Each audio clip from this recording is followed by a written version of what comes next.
Thomas first went to Babble therapy, I think he was about 9 months old, and to be honest, I did sort of walk in and think, you know, there's not going to be much use to him at that age.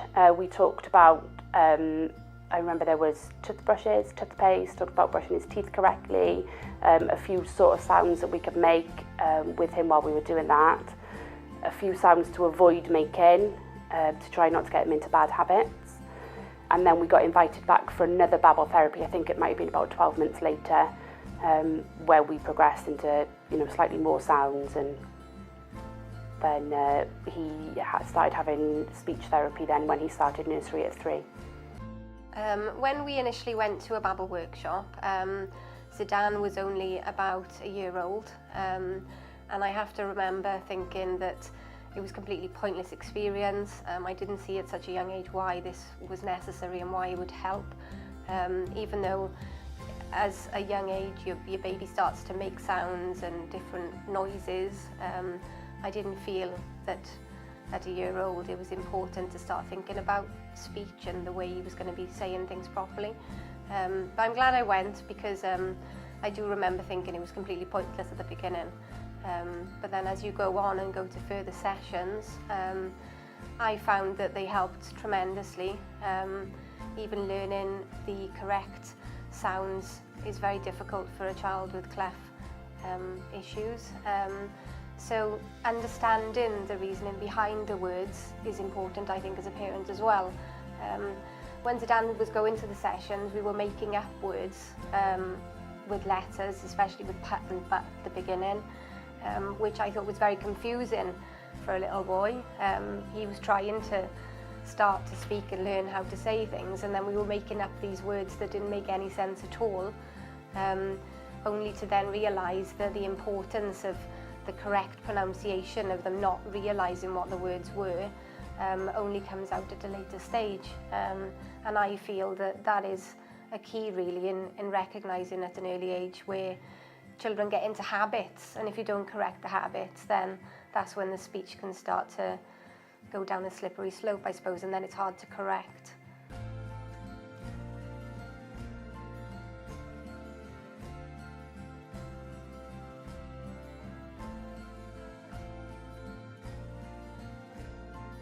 Thomas, from a very young age, made lots of different sounds and was always seemed to be talking anyway. A very chatty little boy.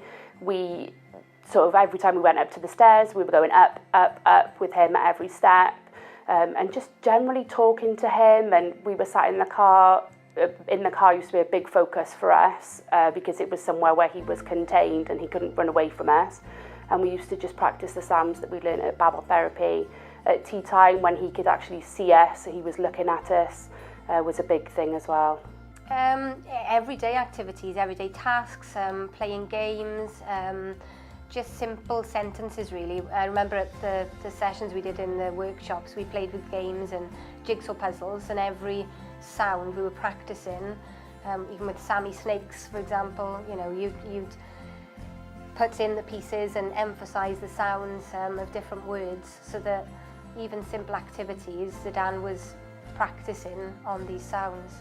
So games and playing at home with bubbles, we did a lot with bubbles as well, and blowing.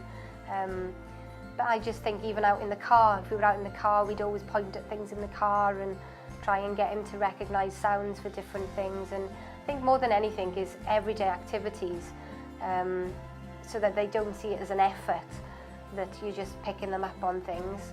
And I think that's the key really, is just making it natural and part of your daily life.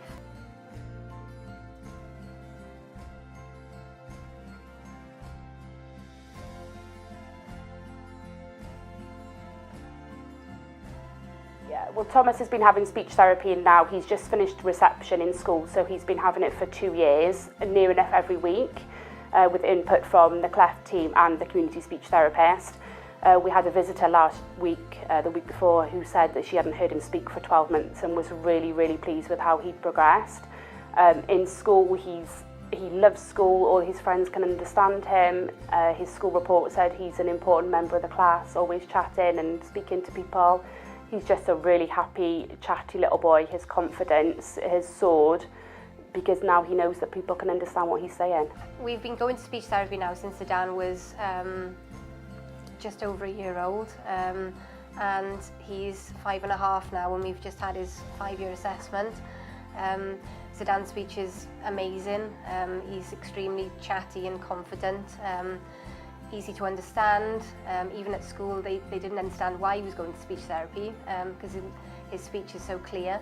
And I feel that practicing is just the key thing really. At home you need to pick them up on the sounds and make sure that you understand as a parent the importance and the reasoning behind it as well.